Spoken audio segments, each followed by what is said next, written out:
welcome to the Intuitive Messenger channel. This is the Intuitive Interview Series, and today it's Intuitive Mitchell meets Intuitive Alex. So Alex, thank you so much for coming on today. How are you? I'm fine, and thank you for having me. I'm so happy to be there. And tell us where you are located right now, because we had this conversation before I pressed record, and my mind is still being blown. So many people don't know exactly where I am because I am in the middle of the Indian Ocean. So on a small island called Réunion, it's a French department, and it's like between South Africa and Australia. And we are south from India, so you can have an idea where we are. And we are a French-speaking country.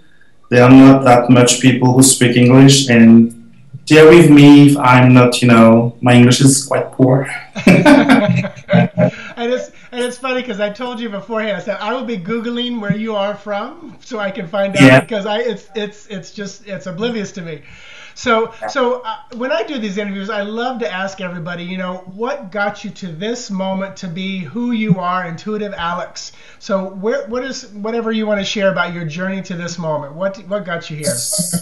So my background is that many of my family ancestors were card readers, actually. Oh. Yeah, they are card readers. I didn't get the chance to know them well because they were the elders, and when I was born, they were already gone. But I was in the card reading, and I didn't know anything about the angel stuff. So it's, years later, I believe 10 years after my awakening, that I have my first angel encounter. Oh. Yes. Now you've got this is the Oprah part of me. I don't know anything about you, so tell me more about the angel encounter. This is where I like to learn. The thing is, when people were talking about angels before that, I thought that it was a little bit silly, because for me angels were these fluffy beings and nothing to do with spirituality. It's it's like a folk belief. So I was in a time of my life where we had some struggle with family members, and I couldn't sleep, I couldn't eat, and one day I had a reading session with someone, and I was driving in a quite narrow street, and it was on the top of a cliff. And I suddenly fell asleep. Wow. And my car left the road and dive on the cliff, which was 30 to 40 meters high. And during that fall, I slightly opened my eyes, and on the passenger's place, there was someone. Wow. Not a fluffy person, no wings. It was more like a being of light, beautiful turquoise light. And the encounter was not verbal. It was like, mind to mind. And what I couldn't understand then, it was everything's going to be okay, you're safe, and things are going to click, automatically. So when I wake up, I was down the cliff. Oh. Car wheel was crashed, and I was out there, without any slight injury. Wow. It was like a miracle. The people who came down the cliff thought that I was dead, actually, because when you do a fall of this intensity, automatically you are dead or you are badly injured. And it was not my case. I was shocked, not shocked by the accident itself, but shocked about what I have been, experiencing. So at this point in your life, you were doing intuitive work? I was doing readings, yes. I started doing readings, I was very young, I was 12. Wow. Yes, because my family was already in it, so I just, take the step forward. But still, at this age, I was not, that fully open. There were things that was not, open to me yet. So how did encountering that angel, that moment, affect like your work and your readings from then on? Oh, the thing was that when I get from the accident, I went to the hospital for a scan. everything for the checkup, I started to see orbs around people.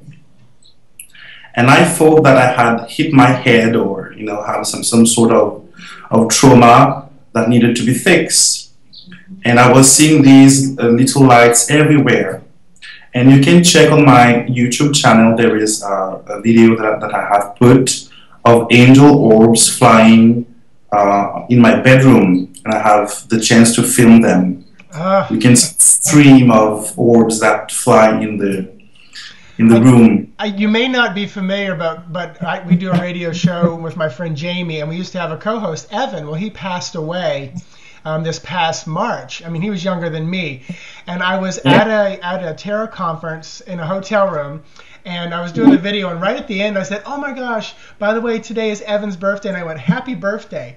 And at that moment, we captured, it came like out of my ear and zoomed around. And I remember, because normally when I do these videos like this, I don't see too much behind me because I'm focused. But I remember going, and I said, did y'all see that? Because I saw it on the video. Normally it's afterwards someone will tell me there was an orb flying around. So I love when that happens because I got cold chills just talking about that. So you're capturing. So tell us what your YouTube channel is, because I know people right now that want to write it down. My YouTube channel is Angel Remedy. Okay, if you type my name, Alexandre Mostrak, you will get it as well. And I do weekly angel readings for people for free. And often you will notice orbs flying from my hands, on my cards, where I'm giving readings. They are always there. They are the presence that the sign that the angels are there. And you have quite a few as well around you. Yeah. Can you see them now? Yes, I can see them. I set the intention that the video is recording them so we can see them. Yeah. So after that, I went to the doctor to see if there was something wrong, and everything was perfect. And I was still seeing these little buzzly orbs, flying around. And one day a woman came for a reading, and I wanted to connect with this orb and wanted to know what it was, what was the history behind it. And actually it's like, it's transmission of thought coming from the orbs to me. And then I will have pictures in my mind. And I discovered a few weeks later that these orbs were angels. Wow. They are not these fluffy beings that we see. They are more, smaller than that. And they are very powerful. Wow. Because then my way of working, of reading people, totally changed. I was doing more predictive readings. People asking me, will I get the job? Will my husband come back? Will I get married? And then it changed. It was more than, instead of asking, will my cancer heal? The question was, what can I do to bring healing to me? Oh, wow. The doors that are opening before me. And I changed completely the way that I work, and my clients noticed it. I was a bit afraid because, even if I am in the spirituality system, I don't believe in everything. I want to test before to have, confirmation. Then I will tell people about them. You're like me with my logical mind wants to, because I know how they think. So I want to, like you said, test it before. It's not that I'm blocking things, but I want to test it first to have confirmation before offering it to people. Tell me about like your community, where you live. Is reading cards and angels, is it fully accepted, or is it considered a little bit of a taboo? So first thing, 99% of the population is Christian. So you can imagine. So working with angels at least is a good side to that, because a lot of Christians will accept angel work. Pure Christian will tell you that you're not speaking with angels. I have someone who was working for a church who told me, you're not talking to angels, you're talking to demons. You know, you will never be able to convince people. And I say to people, I'm not here to convert anyone. I'm not an angel guru, you know, forcing people to accept.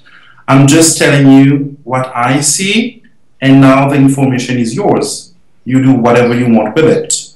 My intention is to give you, and then you use it for your highest good. Now, if you want to block the process, it's your own stuff.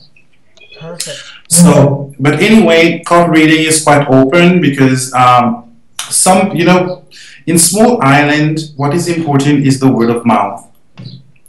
I had never done, in 20 years, I had never done any advertising. Wow.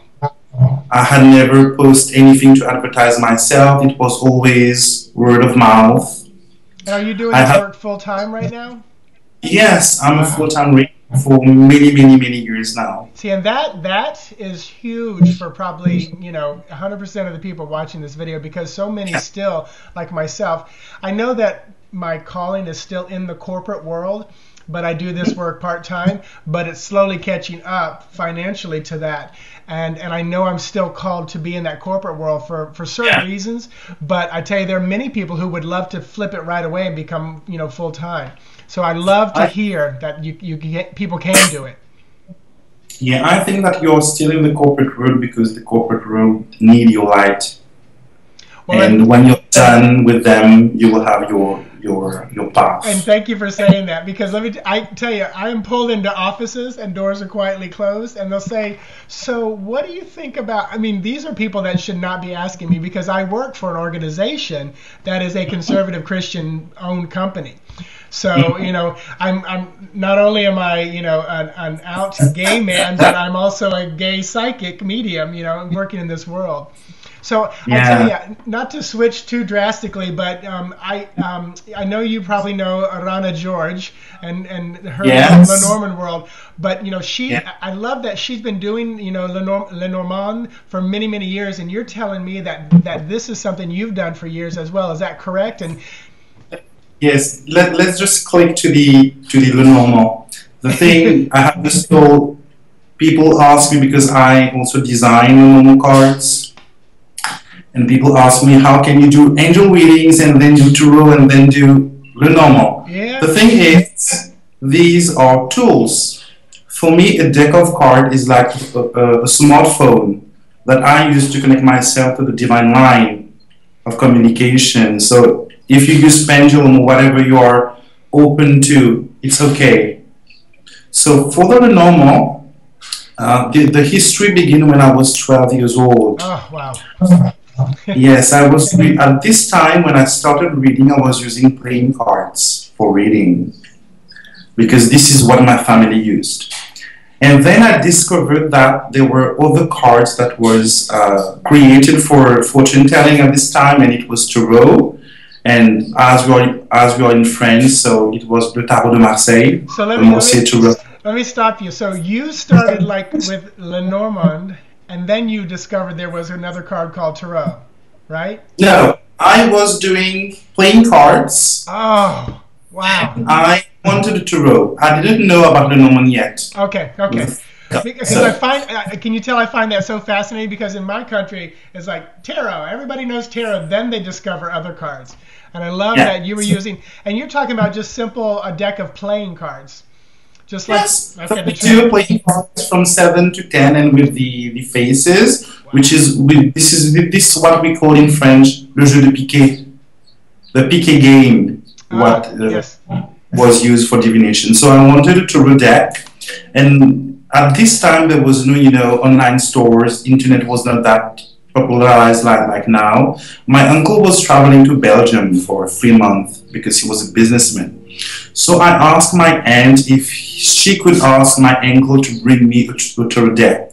Wow. So she asked him, he said yes, so he went to Belgium. 3 months after that, I was super excited because I wanted my tarot.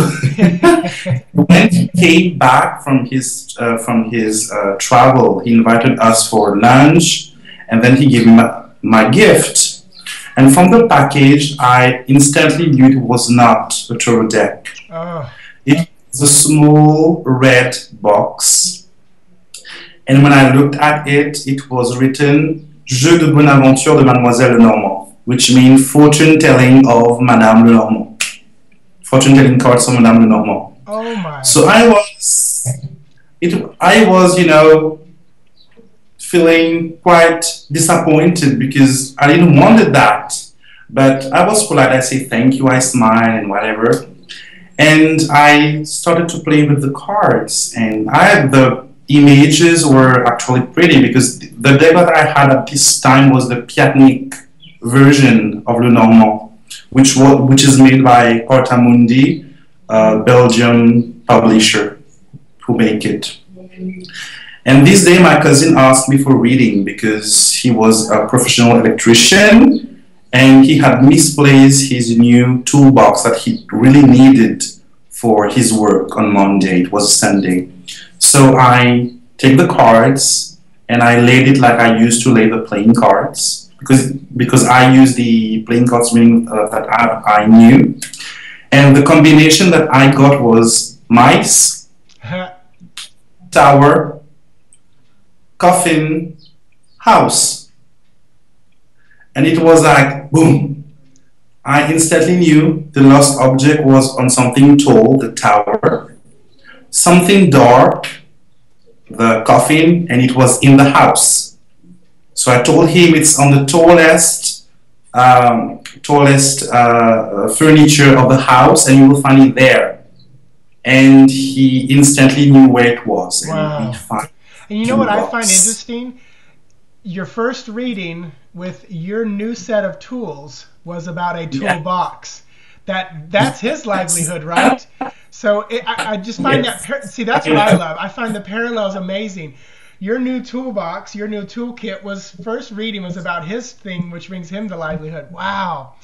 So you were wanting that tarot deck and you got a Lenormand deck instead. Oh. Then I thought, wow, what's that thing? What's just happened? You know, it was like an instant flame of intuition coming on.